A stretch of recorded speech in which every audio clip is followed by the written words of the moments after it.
When I was a youngster in the mid 1950s, I saw the film Reach for the Sky and read the book of the same name by Paul Brickhill. And these are the story of the RAF war hero Sir Douglas Bader. And I expect they are somewhat romanticised, particularly the film. But when I was around 14 or 15 years old, I read and watched plenty of such things. Now, when Bader was in hospital after the 1931 air crash, in which he lost his legs, aged 21, he was not expected to survive. But of course he did survive. And according to the book, Paul Brickhill's book, he read a lot of poetry while he was recuperating for inspiration and for comfort. And the book makes particular mention of the Victorian poet Swinburne, Algernon Charles Swinburne.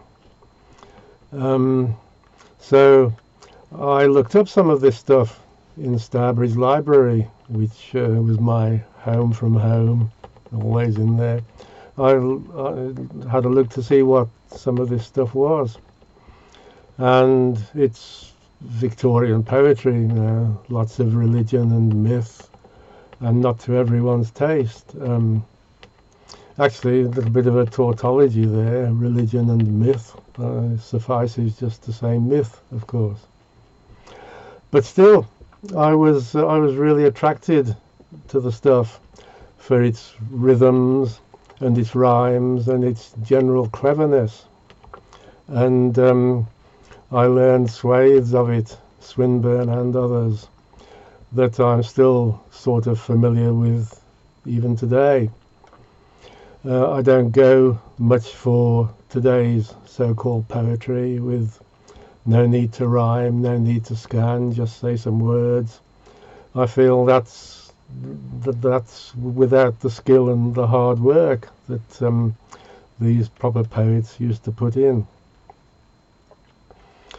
I remember when we did Lord Macaulay's poem Horatius at school, and the scheme was that everyone in the class was assigned a particular stanza of 8 or 10 lines to learn, so that we could collectively do the whole poem for the class. Actually, since there are 70 stanzas, I suppose we went round the class at least twice, but you see what I mean. But anyway, I didn't bother with just a verse or two. I learned the whole lot. A feat an achievement I apparently share with Sir Winston Churchill. And it's not that difficult. It's like learning a song, and anybody can do that. Although I suppose not many songs have 70 verses, although a few of the filthy ones we sang on the school outings, they seem to come close. But anyway, I seem to have a poetry learning knack. I must have had a knack, I suppose, because I wasn't famous for doing hard work back in those days. So let's get back to Swinburne. This is a section that everybody is sort of familiar with, I suppose, from his long narrative poem of 1865. Excuse me. Atalanta in Calydon, and it's Greek myth stuff. It tells the story of Meleager hunting and slaying the great wild boar sent by the vengeful Artemis to ravage the land of Calydon, and Meleager's presenting the spoils to the virgin huntress Atalanta. And as I said, I like the rhythm and the rhyme, and I admire the skill of producing this sort of thing. It's something that I can't actually do, as you as you will have learned by now. But this thing, I used to know this by heart, but I have to check the text these days, and I shall probably make some mistakes. But here we go. Before the beginning of years. Before the beginning of years, there came to the making of man time with a gift of tears, grief with a glass that ran, pleasure with painful leaven, summer with flowers that fell, remembrance fallen from heaven, and madness risen from hell, strength without hands to smite, love that endures for a breath, night the shadow of light, and life the shadow of death.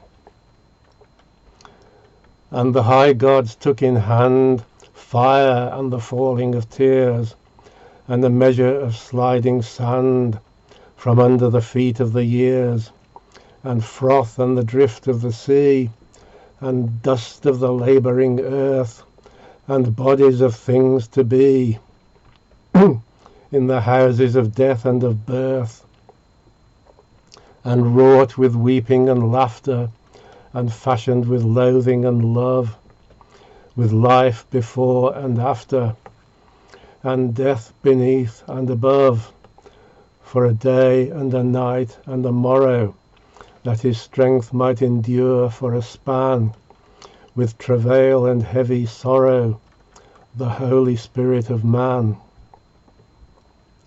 From the winds of the north and the south they gathered as unto strife, they breathed upon his mouth, they filled his body with life, eyesight and speech they wrought, for the veils of the soul therein, a time for labour and thought, a time to serve and to sin. They gave him light in his ways, and love and a space for delight, and beauty and length of days, and night and sleep in the night. His speech is a burning fire, with his lips he travaileth, in his heart is a blind desire, in his eyes foreknowledge of death. He weaves and is clothed with derision, sows and he shall not reap. His life is a watch or a vision, between asleep and asleep.